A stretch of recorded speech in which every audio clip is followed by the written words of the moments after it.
So we all know why the Chiefs drafted Mecole Hardman. To essentially replace Tyreek Hill. We all know that it was, as it would turn out, the Chiefs didn't end up having to replace Tyreek Hill, at least to that point, which made Mecole a very odd fit from the very get-go. Yet he fit in his own way, never becoming a wide receiver 1, hell, not even really a wide receiver 2 by any means. Yet Mecole still found a way to be a productive player and a difference maker on this offense and in special teams. In his 4 seasons with the Chiefs, playoffs included, Mecole Hardman averaged 1,107 all-purpose yards and 6 total touchdowns. That's valuable production from your third or fourth best offensive weapon, without question. And while a large portion of Chiefs fans found ways to criticize Mecole Hardman for never becoming that next Tyreek Hill, they failed to acknowledge that he became a piece that the Chiefs needed in a unique way and time. We all remember that historic comeback victory against the Texans in the 2019-2020 divisional round game. It's still to this day my favorite Chiefs game ever. I know people like to point out the Bills and Chiefs game in the divisional round in 2022 or 2021, but that game wasn't fun for the majority of it. That was a very stressful game. It was a great ending for sure, but the Texans game started off so frustrating, but the Chiefs just went on an absolute tear that it made that game just so glorious. And you saw the Texans just get shell-shocked. It was, to me, my favorite Chiefs game as a fan. I've been watching the Chiefs for over 30 years. Yet so many of us, despite it being single greatest comeback in franchise history, so many of us, Chiefs fans, forget who ignited that comeback. With just under 11 minutes to go in the second quarter, the Chiefs down 24-0. It was Mecole Hardman that changed the momentum of that game with a 58-yard kickoff return that set the team and crowd ablaze.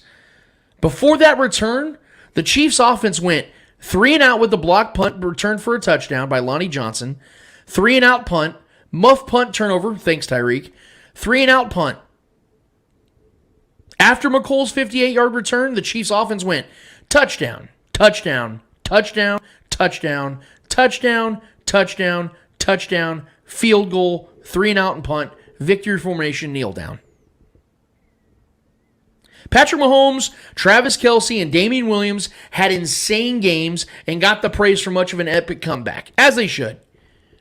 But it was a rookie wide receiver that wasn't who and what the Chiefs drafted him to become that turned the tide of momentum in the Chiefs' direction in that game.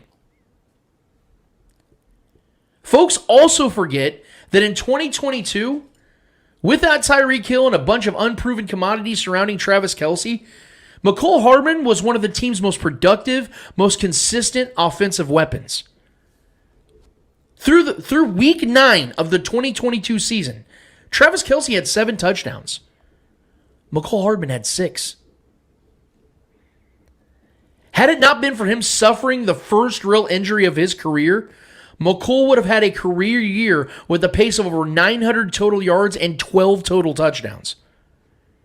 He was on his way to making bank this offseason, and staying on the sidelines, allowing his body to heal, would have pretty much solidified that bag for the 25-year-old. But see, folks also forget one more thing about Mecole Hardman, and that's that he fought back to get back on the field to help his team not only get back to the Super Bowl, but overcome the Bengals, who had beaten the Chiefs 3 consecutive times going into the AFC Championship. Only playing 15 snaps, Mecole Hardman still found a way to make another key play to ignite his team in a big playoff game. Tied 13-13 in the third quarter with 9 minutes remaining of the AFC Championship in 2023.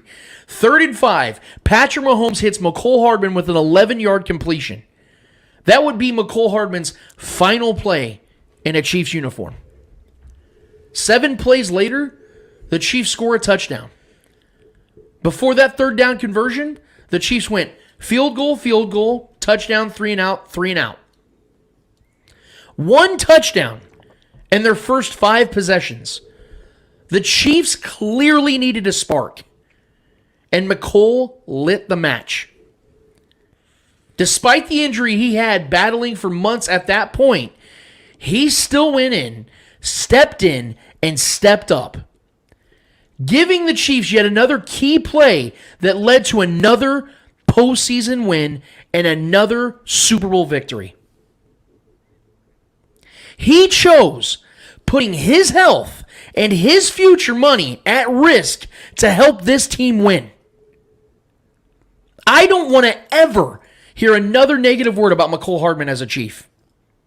Because to me, even though he never lived up to the purpose for why the Chiefs drafted him to become the next Tyreek Hill, he became Mecole Hardman, which was what the Chiefs needed all along. It sucks to see him leave, especially for such a team-friendly deal the Jets got him on. Regardless, Mecole heads to New York with 2 Super Bowl rings that he played a key role in getting both, and we should never forget that.